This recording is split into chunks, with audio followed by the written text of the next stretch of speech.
we've had an engaging day. We still have a great crowd, which means that I hope you're still very interested in what's next.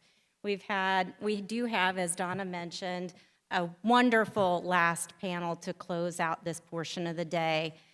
So I hope you'll join me in welcoming this panel.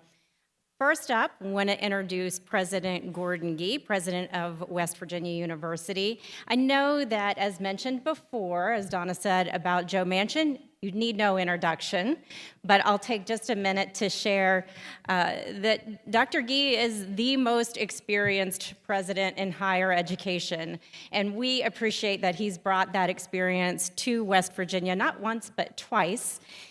He also brings passion. If you have met Dr. Gee, you know he brings passion, but he also brings keen insights. And part of that unique perspective that he brings from higher education and his experience and his passion here helped to understand that higher education needs to be innovative and nimble.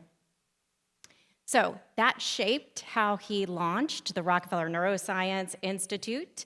He positioned it in a Research One land grant academic medical center to be driven by purpose and creativity, to have a multidisciplinary approach, to attract top talent, and we'll see that with Dr. Rezai here in a moment, and to solve the biggest problems in our world and meet the biggest opportunities. He also has been given us a bold vision for the future and has charged us with solving things into the future that has yielded a set of headlines from around the world touting the work that's done at the Rockefeller Neuroscience Institute. So we thank you, Dr. Gee, for enabling that, creating that space. And Dr. Gee also deserves recognition for our gathering here today, because it has been your support and encouragement from the beginning to bring all of the efforts and all the collaborative parties from around the state to work to move West Virginia forward. And not once since 2019, when this Focus Forward initiative launched, has he missed participating as a panelist. We thank you for that support. Not many people in your position, as busy as you are, do anything for 6 years in a row, so we are really grateful that you have done this. Thank you. If you want to come on up, we also have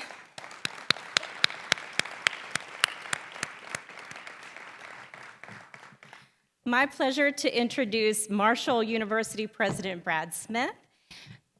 President Smith is a West Virginian through and through and has spent his life elevating West Virginia and our people. He's an incredible example on behalf of West Virginia as a global leader and a role model for young West Virginians to aspire to do big things. But we're really fortunate that Country Roads have brought him home to West Virginia at a pivotal time in higher education. He traded his CEO hat with Intuit for Marshall University's 38th president's role, his alma mater, and he comes with vitally important fresh perspectives from Silicon Valley to the academy at a time when, as the discussion today has underscored, it has never been more important for us to understand data, technology, AI are catalysts to what the world can become and how we prepare our future leaders. He serves on the Southern Regional Education Board for the Commission on AI, so he's walking that walk in all kinds of ways. And he and his wife, Elise, I think earlier we talked about the Gale factor. We have the Elise factor and the Lori factor here too today. But even before moving back home, they launched the Ascend program, which brought talent to West Virginia, and it was part of that remote work that's enabled by our digital destiny. So we thank you for that work and for both of you being advisors to the Rockefeller Neuroscience Institute from the time that rapid technology and innovations were happening during COVID to what we're here about today. And thank you for guiding us to our digital destiny.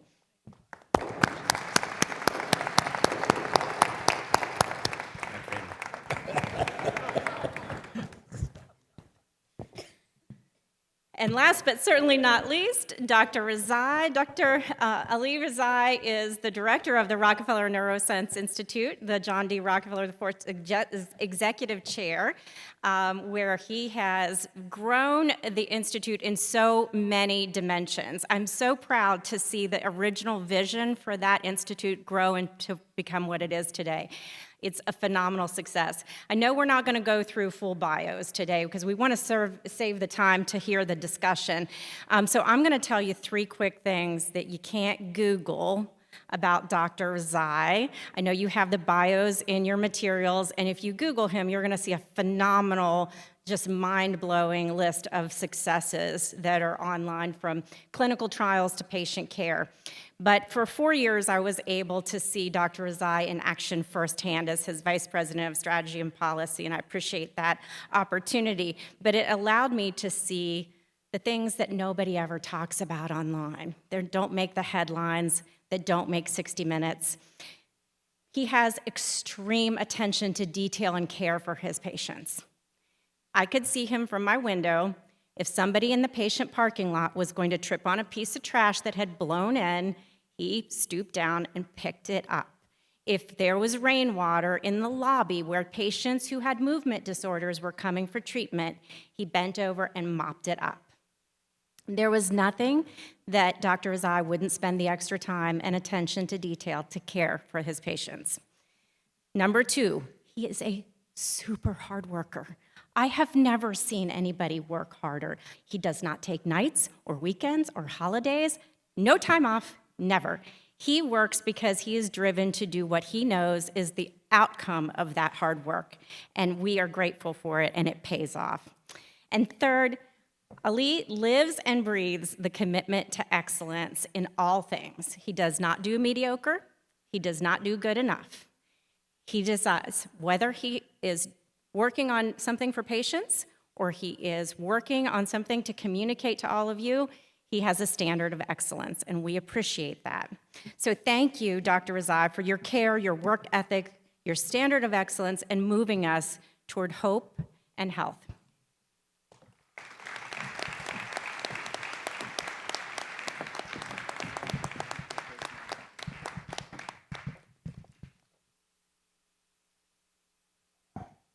So I get right. The Rockefeller Neuroscience Institute is about teams with passion and purpose. It's a very special group that's here. We're doing first-in-human clinical trials, being able to explore new technologies, advance innovations rapidly and in a coordinated team fashion. So when there's an opportunity to make an advance in an area, we quickly deploy that to help our patients. One of our goals is to further accelerate the pace of discovery and innovation, and that requires partnerships. Over 1,500 team members have come from all across the world here to Morgantown, West Virginia, because they believe that they can make an advance in neurosciences towards improving patient care. Dr. Rezai, you're one of the best in the world. You're not only a great neurosurgeon, you're an amazing leader. I got to see what you've built. It literally is like magic. These partnerships have been a collective force multiplier in terms of allowing us to use some of these new technologies that can be disruptive, like ultrasound. A team of scientists, engineers, and practitioners deployed a novel device to take aim at a big barrier to progress in the fight against Alzheimer's, the blood-brain barrier. Is this brain surgery without a knife? It is, indeed.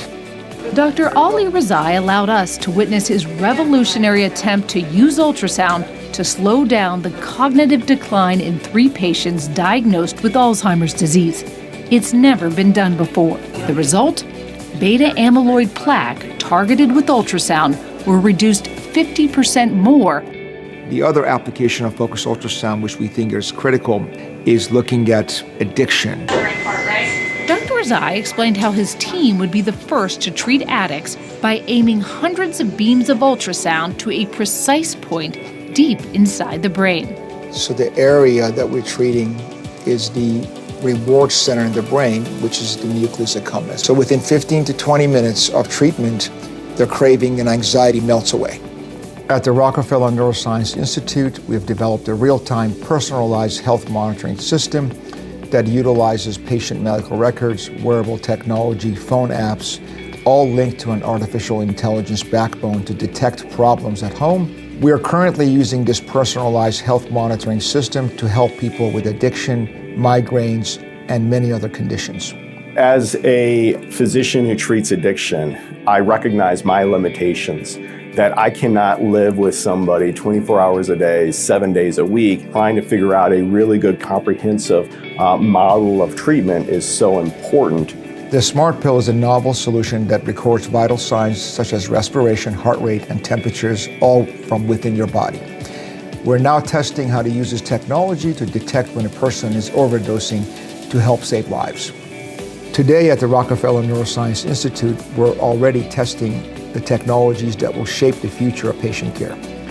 We can now use the technology of brain-computer interface to help people with spinal cord injuries and traumatic brain injuries by decoding the thoughts, the movements, the speech areas in people that have lost those functions. The first time we placed that array on, and you could just see the electrical activity just washing over the surface of the brain, I thought to myself, gosh, I'm actually watching the brain think. These advancements are not just concepts, they're realities being applied in real time today in our patients, setting new standards of medical care and science for the future. There's no miracle cures here. It's advancing medicine with calculated risks and pushing the frontiers. But we need to push forward and take the risk because people with addiction and Alzheimer's is not going away. It's here. So why wait 10, 20 years? Do it now.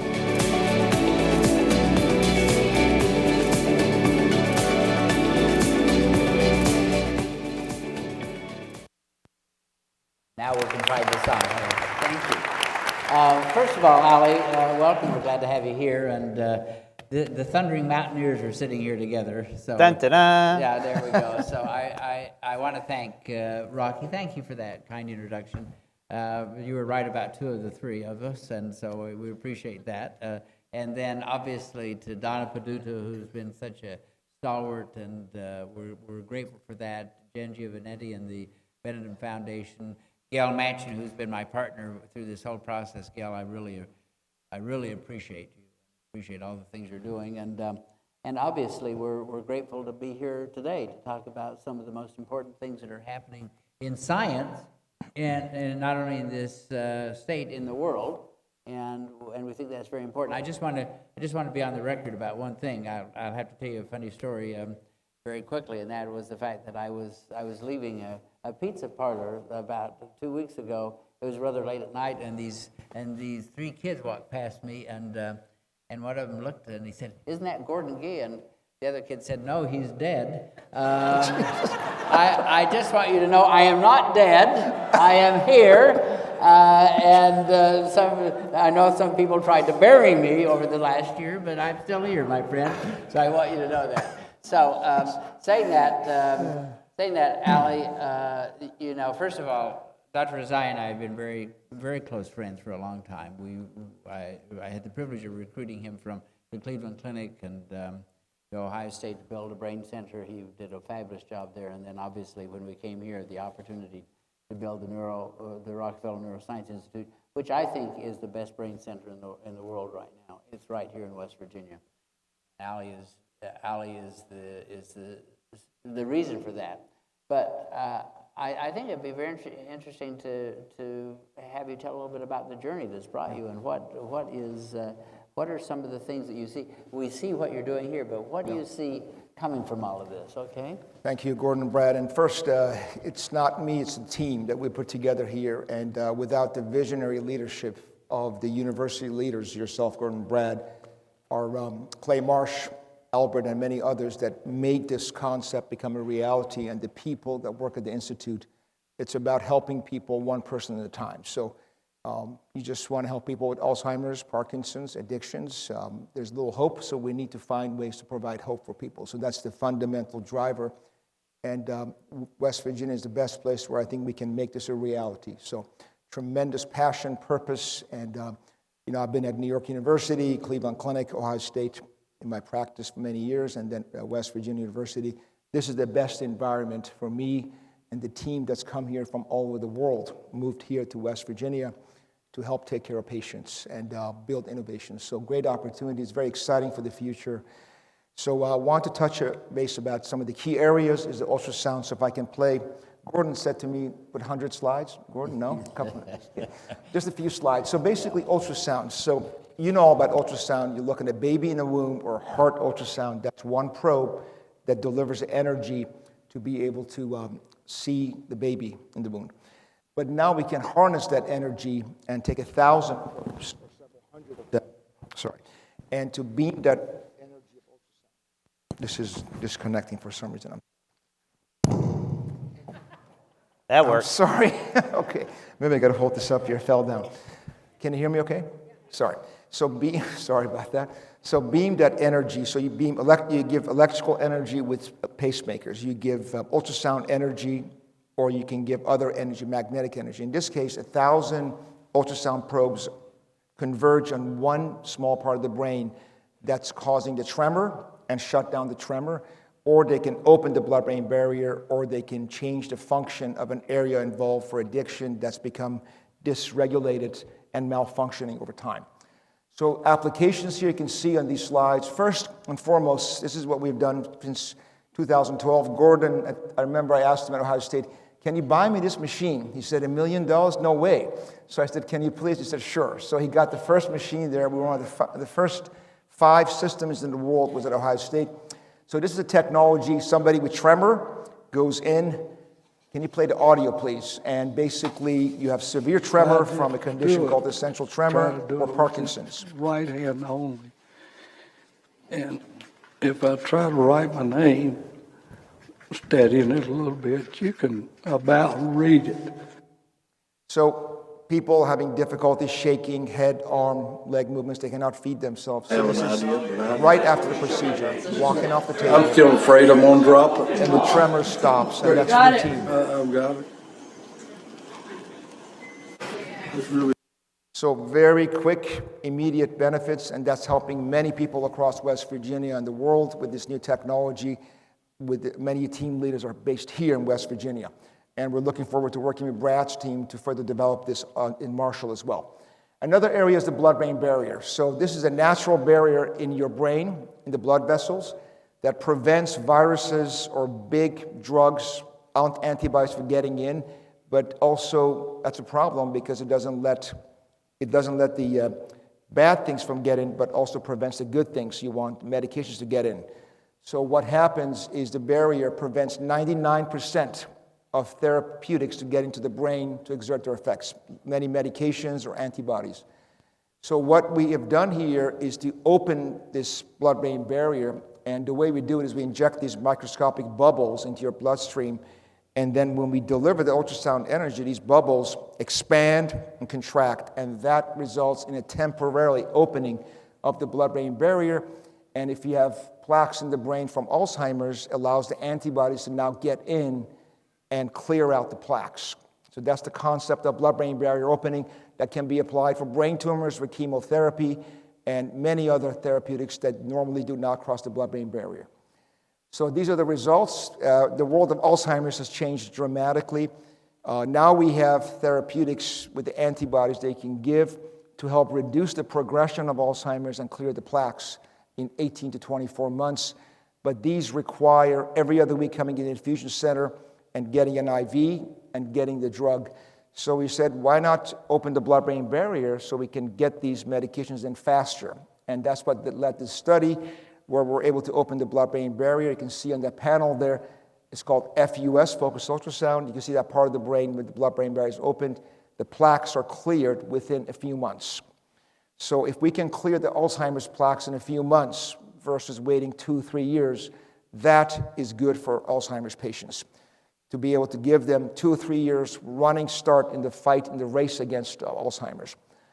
So this was published in England Journal of Medicine, and then what we said is, okay, if we can now clear the plaques, why not boost the brain by activating hippocampus, the memory parts of the brain. This is another FDA study, first in the world in West Virginia, here with the team in this room and across the state, where you can activate the memory and cognitive parts of the brain to help people with Alzheimer's. And we now want to see how we can improve people that have severe anxiety and impulsivity and behavioral problems that impacts 35 to 40% of people whose families have Alzheimer's and dementia, to see if we can help them be managed better.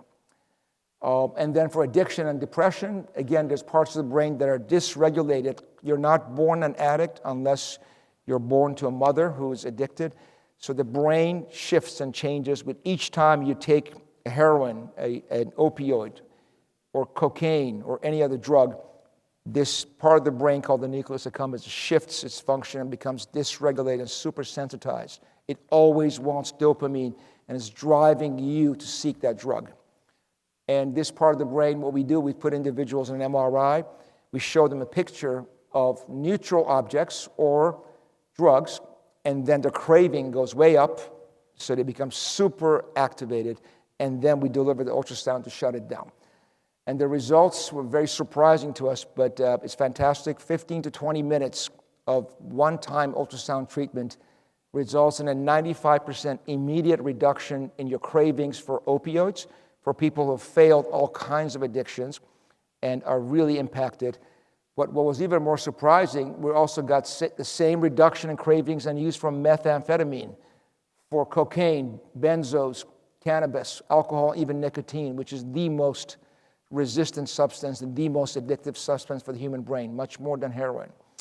So these are very interesting results, and West Virginia is a leader in the world for this, that we're now starting randomized studies in this. So that's ultrasound. That's wow. That is wow. That's incredible. You know, first of all, I want to start by thanking everyone who's organized today and for inviting me to be up here with two state treasurers. They're incredible thought leaders and change agents. And what you may not realize is even though 60 Minutes propelled Dr. Rezai and his amazing team at RNI onto the international stage, you are already being followed and watched by every leading innovator and scientist that I ever came across in Silicon Valley. In fact, during COVID, in the early days, everyone out there was watching you and watching the WVU health system and watching the state of West Virginia, because you were navigating us through something the rest of the world was trying to figure out. And so I will say to you that even though the Beatles played many years down in the pub in Germany before the world discovered their magic, Dr. Rezai has been doing the same thing, and the world has been admiring your work. And I'm so happy to see everyone now discovering the hard work that you've put in for all these years. Thank you, Brad. Very kind. And it's really the teamwork. And I think what you said, people from all over the world are coming to West Virginia, which all companies, people from 50 states, all 50 states and 15 countries come here for their care. And also companies are coming here to learn from us. So it's a great opportunity to teach the next generation of experts, and also companies coming here to do business and bring their business here because the innovators are here in this state. So it's an exciting time, Brad. And I want to pick up on that because you talked about team, and you and I were chatting a few minutes ago. You heard Senator Manchin say one of the amazing things happening in our state is we're seeking to collaborate versus compete and duplicate. And so when we got together as hospital systems and medical schools and universities, WVU was very clearly leading in neuro, heart, cancer in children. And so these are things we can do. They're not monopolies for us, but they're centers of excellence. And we said, we'll take addiction, obesity, gerontology, and rural health. And what's amazing is the work that's happening here in neuro, and you see the tie to addiction, 1 + 1 = 11. We are getting stronger. The world is coming to us, looking to us, and we have answers to problems that they also wrestle with. So with that, Ollie, I'd like to just shift over to a question. You're using AI-driven research to understand and predict health, wellness, and disease. Yes. But what really intrigues me is you're using real-time data applied to what you call the human operating system to not only predict, but better support and help a patient through these types of situations. Can you explain a little more about how you're doing that? Yes, and that's, I think, West Virginia, this is an AI conference, and we have tremendous opportunity in this state. So it's a really exciting time. And basically, healthcare in many ways is broken, where the patient meets the healthcare system at the point of failure. You have to go to the ER, you have to go to the clinic, you have a problem, or you have to go to the hospital. Many times that's too late. So the system is good, but needs to be changed. And that's where technology can, I think, help us provide real-time, 24/7 monitoring people. Because us as physicians, we don't know what's going on all the time for our patients. But if we can be empowered with technology for the good of patients, that can really help us make a better impact to help our patients. There's no reason why you have to break to the point of break or failure to come into the clinic, go to the ER. It needs to be before that. So this technology that's developed here in West Virginia is real-time, a personalized health management system, as Brad was saying, that's being studied for substance use disorders. And we'll give an example of that. Migraines, predicting migraines onset coming on, binge eating and weight management, and then Parkinson's and Alzheimer's. The system fundamentally uses a simple wearable technology and apps that universally are available, you can download, and allows us to navigate and learn more about your individual state of function physiologically and linked to your psychological and day-to-day life. And all this 24/7 data from each and every one of you who participates in these, who have different conditions, allows us to better triangulate and help you understand what's happening and be preventive, and that's important.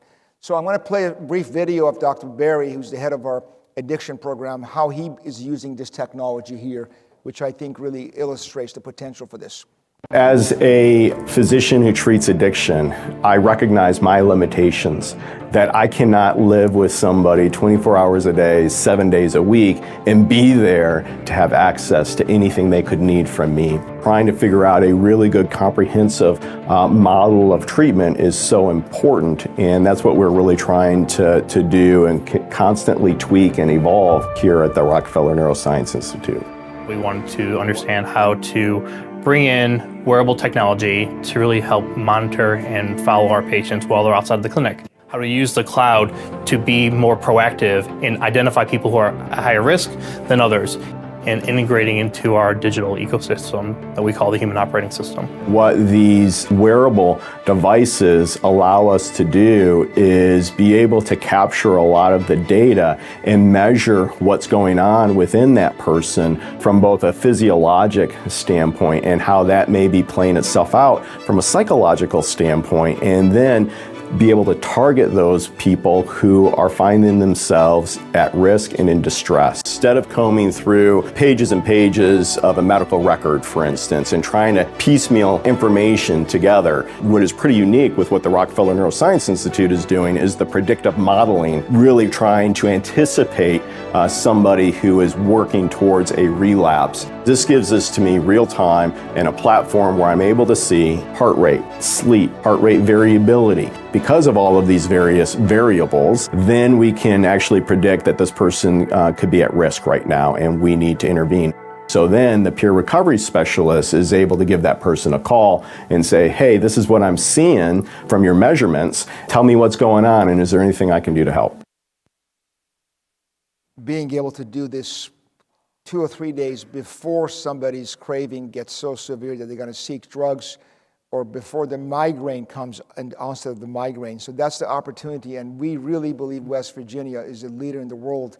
Many are coming here from big companies, major strategics are interested in what we're doing, and I think that's the beauty of West Virginians' ingenuity coming together to solve problems. So in this case, if you can predict somebody who's got a problem with addiction or problem with gambling, if you will, or other forms of addiction. It's not just substance, it's also behavioral addictions, right? Which is going to be a problem. Gambling addiction, social media addictions, these are big problems facing the society. So if you can now detect somebody, they're not aware of it, but we know in 2 days from now they're going to have a high chance of taking drugs, then you can intervene digitally or calling them, saying, how are you doing? What's going on? Put them in a more of a safe zone rather than in a compromised zone. Same thing for migraines. The technology allows you to detect changes based on AI 2 days before the onset of the auras of the migraines. So that's really powerful. Potentially, you can take an abortive therapy. So this, we think, needs to be further studied, and West Virginia is really a really central place for this, Brad. Well, you know, I think that I just want to follow on what Brad said, is the fact that we have made a determination in this state. We're too small and we're too compact to compete. And so what we have to do is we have to collaborate. And when Brad came, even before he became president of the university, he and I had talked a lot about this kind of collaboration. And I think that this is a prime example of what we're doing, because of the fact that you have identified an area that we can be better than anyone else in the world. We're going to do that. they're identifying areas that they can make such an impact on, and that's what we're trying to do. In fact, that's how we're running our universities. You know, we've been through a very interesting process, but we started this in 2014 at West Virginia University by identifying that our health system was the most important generator of change, and we picked four or five programs, and then we use that, and now that's what we're doing with the rest of the institution. And I think that that's important for people to understand that this is a process. Actually, we started with, and Rocky was there with West Virginia Forward, with McKinsey, et cetera, and now we're really at a place. And now we can really talk about the opportunities that no one needs to leave the state to get great health care. In fact, now people are coming here. I joke about the fact, and Lori's been very much a supporter of the Mayo Clinic, but why would anyone want to go to Rochester, Minnesota, ugly damn town, if you can come to beautiful West Virginia? And so, and this is now our goal. But tell us a little bit about some of the things we're doing in terms of technology, economic development, collaboration. I think those are the things now. We're building an ecosystem. It is. I mean, when I was at Cleveland Clinic, for example, Gordon, people from all over the world came to the Cleveland Clinic for their heart care, and that really was the engine that drove economy of Cleveland. So a lot of people came in, they flew in, they stayed in hotels, they participated, they came to the Cleveland Clinic. So I think the health system is really an important economic generator for the region, and also technology. And when we have patients from 50 states and 15 countries come into our big airport in Morgantown and fly in for their care. So that speaks a lot. They're willing to come here. So I think that's an important generator of economy, and also puts this institution and the state on the map for destination healthcare. But also another area that I think is really important is some of the collaborators. We have many collaborators, major companies like Medtronic, Insightec, Aura, Precision, some of these mega companies and institutions, academic, public, private companies, working with us, sending their engineers here. They want to learn from us. They're leveraging our intellectual property, and Brad knows a lot about that. So there's a lot of opportunities for taking our intellectual property and partnering in joint ventures and developing joint ventures or new companies together. It's a very fertile area. People want to be part of this, so it's an exciting time for West Virginia. I'll give you a couple examples. One is a company that was spun out of MIT, and the MIT team came here and said, we have this new technology, it's a pill. What can we do with it?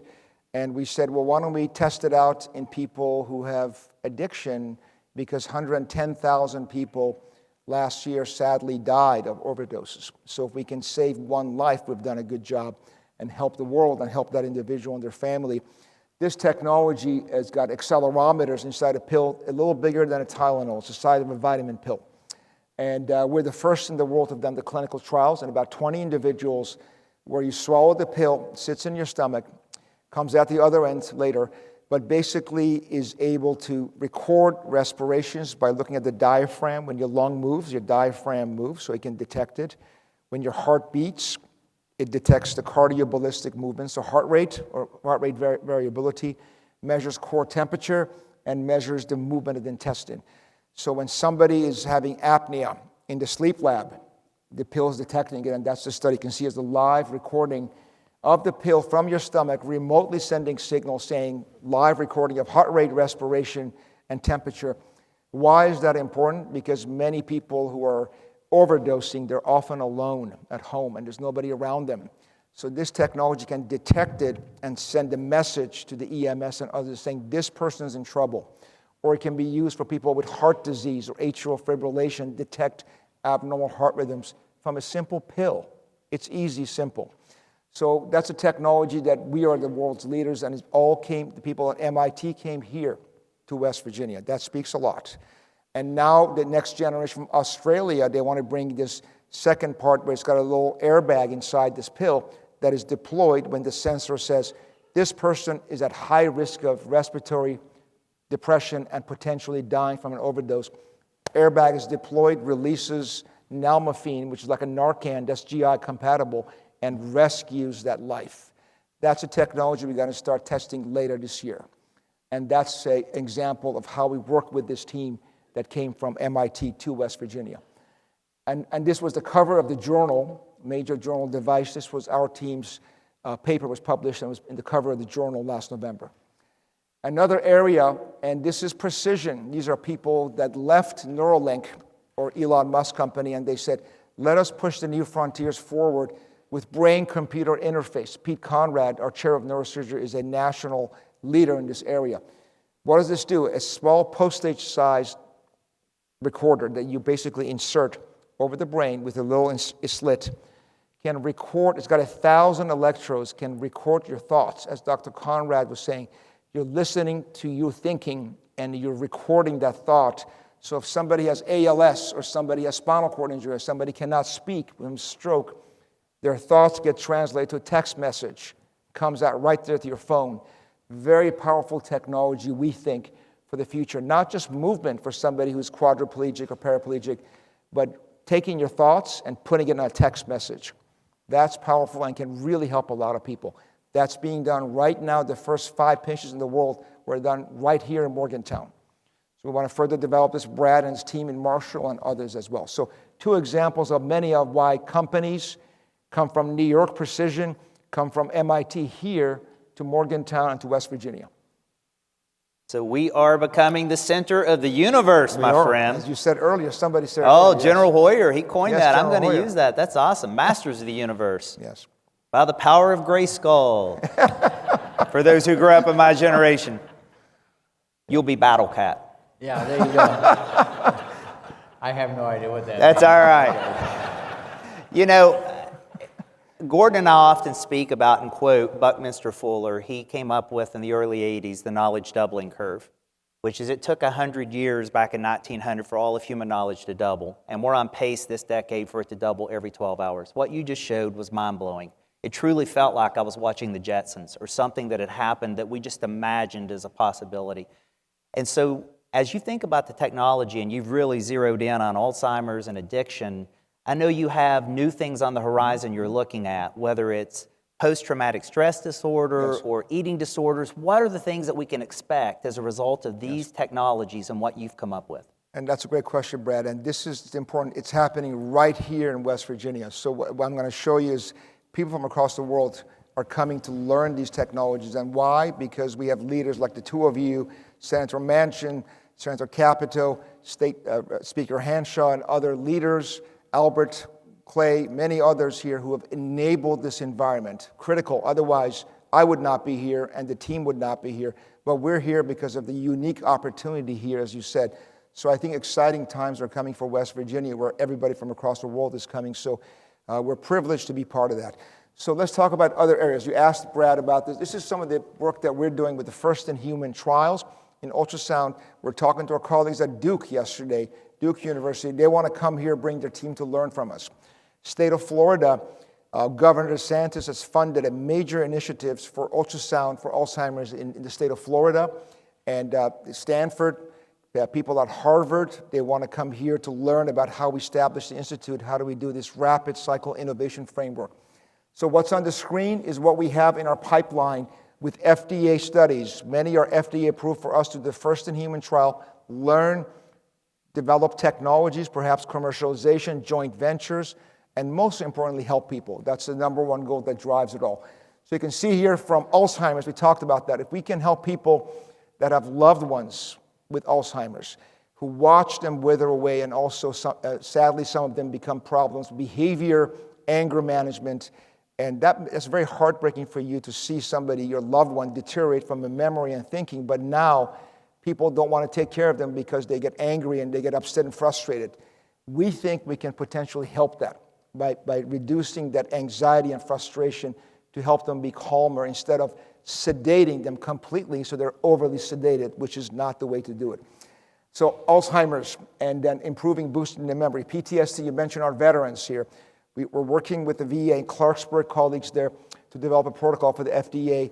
PTSD is a big problem for the veterans who serve the country and who basically, the suicide rate is very high for people with PTSD, especially veterans. So we need to find solutions for this. We think there's a strong potential that ultrasound can help veterans with PTSD first. That's the first thing that we're doing. We talked about alcohol use disorder. The director of the National Institute of Alcoholism was here yesterday. And today, director of NIH is here visiting Morgantown. Very unusual to have the head of the NIH here today, the head of NIAAA here yesterday, learning about what we're doing. So the alcoholism is a big problem in this country, and it's the same part of the brain involved in substance use for drugs that is dysregulated, causing alcoholism. Looking at binge eating disorders, looking at people in the U.S. who have gambling addiction, sports gambling. You watch ESPN, sports gambling is very common. I am very worried about that because it's going to create a new generation of addicts who are addicted to gambling that's out there and everybody is pushing it. Migraines, look at that stat. Migraines affects 1 billion people worldwide. If we can help people with migraines with ultrasound and tinnitus, ringing in the ear. Who has ringing in the ear? It's a very common problem. I have it. 28 million people have it. It can be really a big problem. You can dampen the ringing with ultrasound. And also hallucinations from Parkinson's or Alzheimer's. Big problem. They're seeing things, hearing things. Heartbreaking to see that in your loved ones. We think that's an option to help. In fact, yesterday, FDA gave us approval to start a new study looking at Parkinson's hallucinations using ultrasound. So we hope to let you know in the next few months. Well, we need more money, Gordon, from you to do the research. And don't turn this way. Because I tell Ali, I have a gun and a mask, and I'm going down United Bank right now. So. But this is the people of West Virginia, people donating from university donors, people with hearts who want to make an impact, to make a difference. They're enabling these things. This is all come from the generosity of the donors. It doesn't just magically appear. It's people who want to make a difference and impact here in West Virginia. So these are some of the innovations. We're working with various areas.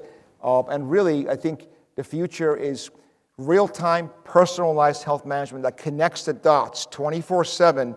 If any of you are impacted by a condition, you want to know what's going on with your body 24/7. How can your doctors be better helping you and you stay ahead of the curve to beat this problem? So that's really the last slide. And I think it's an exciting time. It's a pleasure to be here. And thank you both and for enabling these for so many people. We got to train the next generation of leaders. This is a very unique institute for rapid cycle innovation. We're recruiting top talent here to West Virginia, and there's many technology commercialization opportunities. We want to work with you all to develop technologies. We need to have companies come here. So we're privileged to be part of this, and thank you. And Dr. Rezai, I'm going to leave the final word for you and Gordon. I just want to reflect on the entire conference and what Don and the team have put together with Focus Forward. And I'm reminded of two pretty big takeaways. One is actually a quote attributable to Jeff Bezos, who is the founder and now executive chairman of Amazon. And he once said, "Never lean away from the future, because the future will always win." And then I'm thinking about all the things we talked about, the pluses and the minuses of this technology, the fears and the opportunities. And I'm reminded of F. Scott Fitzgerald in The Great Gatsby. He said, "The sign of a first-rate intelligence is the ability to hold two opposing thoughts in your mind at the same time and still retain the ability to function." And if you think about it today, we have seen the greatness and the opportunity and the potential of AI and the work that Dr. Rezai and Gordon Gee and this institution has led. And we've also seen the greatness of our cybersecurity and our ability to protect us from the bad things as we work together in the state. And both are happening right here in West Virginia. Mountaineers go first with the power of we. God bless West Virginia. I couldn't absolutely. I couldn't agree with you more, and I'm thinking about this occasion because the first one, and Donna will tell you, the first one of these that we held 6 years ago, we held it in a telephone booth. It was just very small.